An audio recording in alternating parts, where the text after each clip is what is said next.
What if the only way a girl could survive her own home was by escaping into the arms of a stranger? The winter wind howled through the cracks of the old cabin as Clara crouched in the corner of the dirt-floored kitchen, her thin arms raised to shield her face from the leather straps swinging through the air. Her mother's angry voice filled the room. "Clara, you worthless girl, you were born to ruin my life." Each strike landed with sharp force.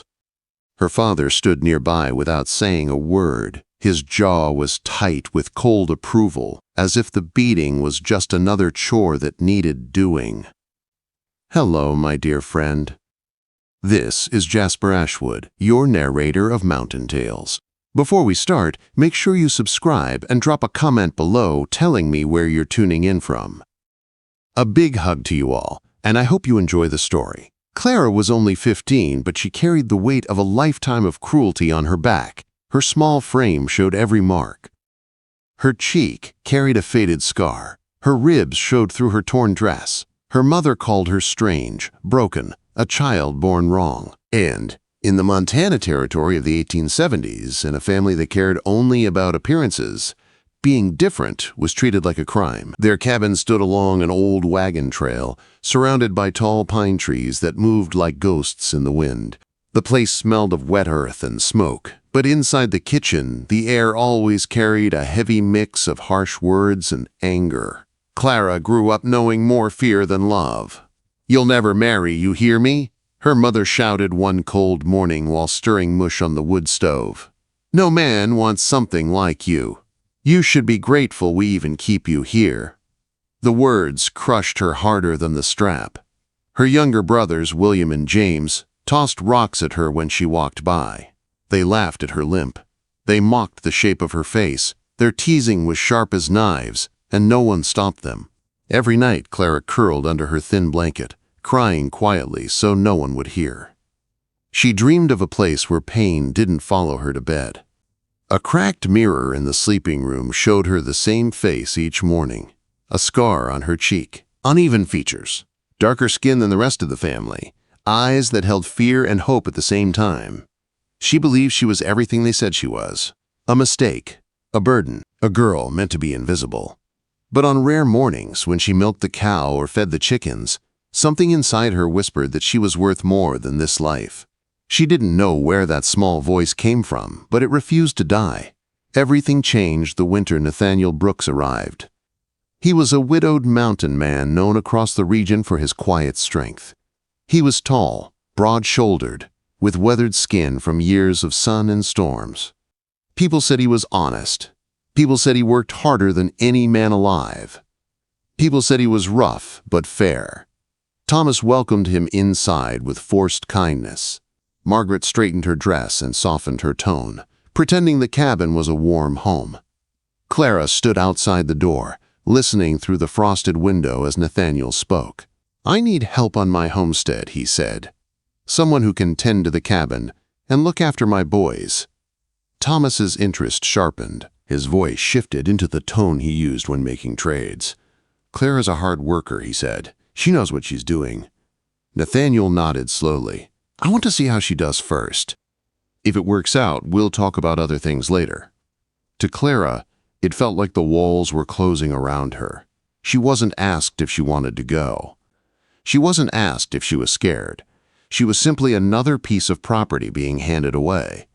That night she sat under the sky, staring at the bright river of stars stretching above the dark trees. The cold air stung her cheeks, but she felt safer out there than inside the house. A place far away from screaming, far away from straps, far away from the daily reminders that she didn't belong. "You're leaving at first light," her father announced when she stepped back inside. "Nathaniel's wagon will fetch you."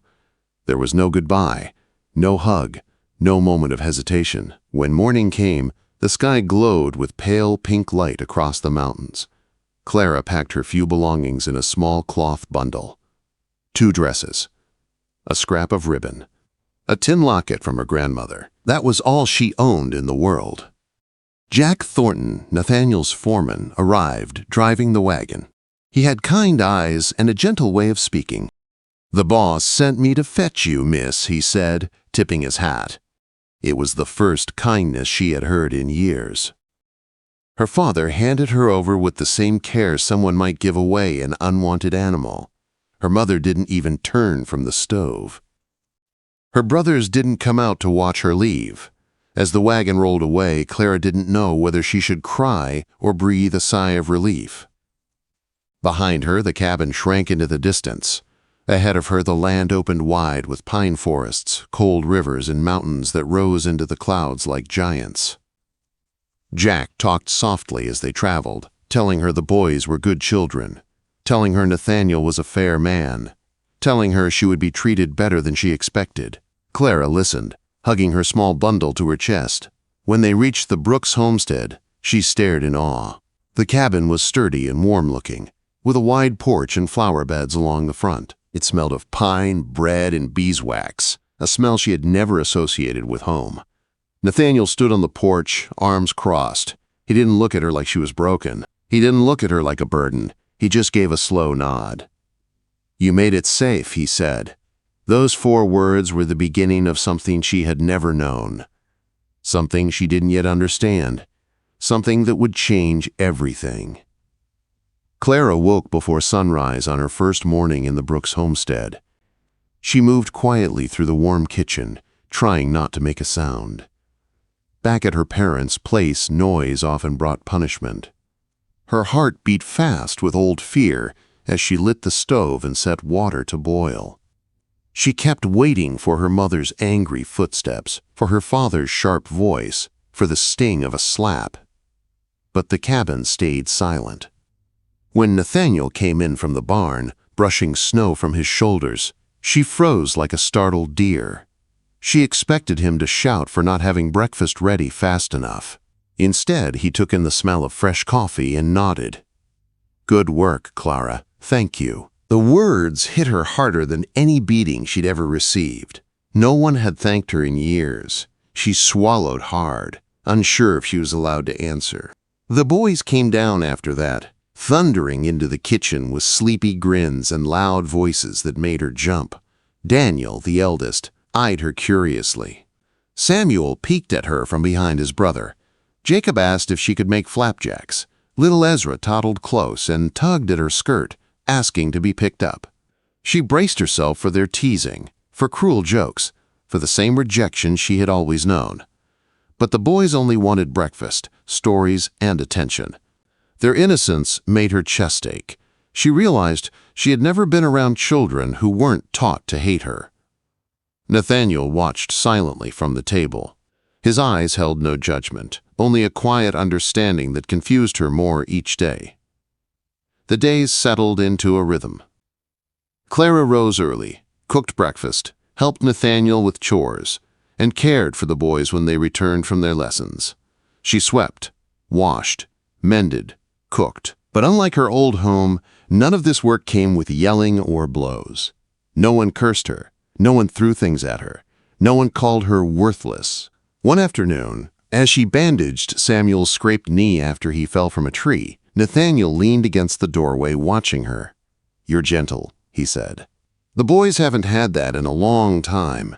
Clara didn't know how to respond. She kept her eyes on the bandage, afraid to meet his gaze. "You're doing well here, Clara," he added. "Better than I expected." A strange warmth filled her chest, something like pride, something like belonging. It scared her. She knew better than to hope. Hope had always hurt her before. Still, when Nathaniel began to leave small things on the kitchen table, wildflowers from the meadow, a jar of honey, a new pair of work gloves, she noticed. And for the first time in her life, she felt seen. Evenings were the hardest. When the boys were asleep, she would sit on the back porch under the wide Montana sky. The stars stretched forever, shining over the dark mountains. The silence felt heavy, full of her past and her fears. Some nights Nathaniel joined her, placing 2 cups of coffee beside them without a word. They sat in quiet, staring at the night. And though they barely spoke, those moments softened something tight inside her chest. One night, a storm rolled across the valley. Rain hammered the roof. Wind rattled the windows. Lightning tore through the sky. Clara sat awake in her tiny room, heart pounding, with memories of years of fear. Every crack of thunder felt like her mother's voice. Every flash of lightning felt like a raised hand. Then suddenly the roof above her buckled. A loud crash shook the cabin. Water poured in. Clara screamed. Nathaniel burst into her room, lantern in hand. His eyes swept over the damage, then over her trembling form. "Come on," he said. "You can't sleep in here." He led her to the sewing room near his own. The space was warm, close to the boys' bedrooms. Clara lay awake for hours, listening to the quiet breath of the family around her. A strange comfort washed over her, a feeling she had never known in her old home. The next morning, she found Ezra crying with fever. Without thinking, she held him close, rocking him gently until he calmed. She stayed with him through the night, cooling his forehead, humming soft tunes her grandmother once sang. At dawn, Nathaniel found her asleep with the child in her lap. His expression softened in a way she had never seen. "Thank you," he said quietly. Again, those words. She didn't know how to hold them. They felt like gifts too precious for her hands. Days passed. Weeks passed. And slowly, the cabin changed her. Daniel asked her to read to them. Samuel followed her around like a shadow. Jacob showed her the arrowheads he found by the creek. Ezra fell asleep in her arms every night. Nathaniel began asking her opinion on small things. What to cook for Sunday supper. Which herbs to use when he had a sore throat. How to calm the boys when they were restless. Simple things. Yet every time he asked, her heart fluttered with something she didn't understand. One late evening, after putting the boys to bed, she found Nathaniel sitting by the cold stove, staring into the dark. His face looked older in the dim light, carved with grief she didn't yet know. She should have walked past him. She should have stayed quiet. But something in his eyes made her stop. "Are you all right, Mr. Brooks?" she asked softly. His breath shook. He didn't answer for a long moment. "Some nights are harder than others," he finally said. "Nights like this bring back memories I'd rather forget." He didn't tell her the details. He didn't have to. She saw the pain in his face. Pain as deep as her own. Clara stepped closer, then stopped herself, unsure if she was allowed. Nathaniel looked up at her, and for the first time, she felt something warm, like trust, pass between them. In that quiet kitchen, something shifted. Not love yet. Not romance. But a bond. A fragile thread between two wounded souls learning how to breathe again. And Clara didn't know it yet, but the man who had offered her a place out of duty was starting to see her in a new way. A way that would change both of their lives forever. The months passed, carrying Clara through a season of small miracles she never believed she deserved. The cabin, once a place she feared she would only serve in, slowly became a place where she began to feel alive. The boys trusted her. Nathaniel respected her. And for the first time in her life, she felt like she mattered. But everything changed the day she went into the loft, searching for extra blankets. She pushed aside an old trunk and found a small wooden box hidden behind it. Inside were papers, folded letters, and keepsakes. Among them lay an envelope with her name written in careful handwriting. Her heart pounded. No one had ever written her name with such care. She opened it with trembling hands. "My dear child, if you are reading this, it means the truth has finally found you." The letter was from her great-grandmother, a woman from long ago. A woman who had lived before the settlement, before the cabin, before Clara's life of pain. The letter revealed a truth Clara had never been told. Her mother, Margaret, had lied about everything. Clara wasn't Thomas's daughter. She wasn't the child of a cruel man who treated her like a burden. She was the child of a traveling scout who passed through the territory once. A man with Shoshone blood. A man her mother had been ashamed of. The reason for her darker skin. Her different features. Her wildness. Her family tried to beat out of her. It all made sense. You carry the strength of the first people of this land. This is your home. This land will never reject you. Clara pressed the letter to her chest and cried, not from sadness, but from the release of a lifetime of doubt. She wasn't a mistake. She wasn't broken. She didn't need to hide. She came down from the loft with new steadiness in her step. Nathaniel was in the corral branding calves. When he saw her, he paused, noticing something different in her eyes. "You all right?" he asked. Clara nodded, though emotion swelled in her throat. "I found something. Something that explains everything." She told him the truth. Her heritage. Her father. Her mother's lies. The years of cruelty she never understood until now. Nathaniel listened without interrupting. His jaw tightened at the mention of her pain, but he stayed silent, letting her speak. When she finished, he walked closer and spoke in a gentle voice she never expected from such a strong man. "Clara, none of that makes you less. It makes you more. You have a strength in you I've seen since the day you stepped off that wagon." His words settled deep in her heart, stronger than any praise she had ever heard. That evening, she shared her heritage with the boys.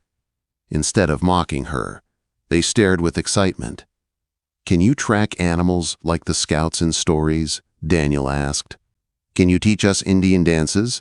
Samuel added. Ezra simply climbed on her lap. "You're still our Clara." "Right?" She hugged them, holding back tears. "Yes," she said. "I'm not leaving. This is my home now." Life at the homestead grew warmer and brighter after that. Clara walked with pride she never knew. She smiled more. She laughed with the boys. She sang when she cooked. And Nathaniel watched her with a look that changed little by little, a look she didn't dare understand. Until the afternoon, he finally spoke. He found her in the garden, teaching Ezra how to plant sunflower seeds. She looked up when he approached, already sensing something serious on his mind. He stood with his hat in his hands, nervous in a way she had never seen him. "Clara, we need to talk." Her heart dropped. Old fear returned. Was he sending her away? Did he think she wasn't good enough anymore? "If you want me gone," she began. "No," he said quickly, stepping closer. "That's not it. It's the opposite." He took a deep breath. "Will you marry me? Not out of duty, not for the boys, but because I love you, truly love you." Clara froze. The world went quiet. The mountains, the garden, the house, all of it blurred behind the shock. "I'm not beautiful," she said softly. "I'm not polished. I don't know how to." Nathaniel cupped her face with gentle, calloused hands. "You are beautiful in ways this world doesn't deserve," he said. "You survived things that would have broken others. You are wise, strong, and good, and I can't imagine this home without you." Her breath caught.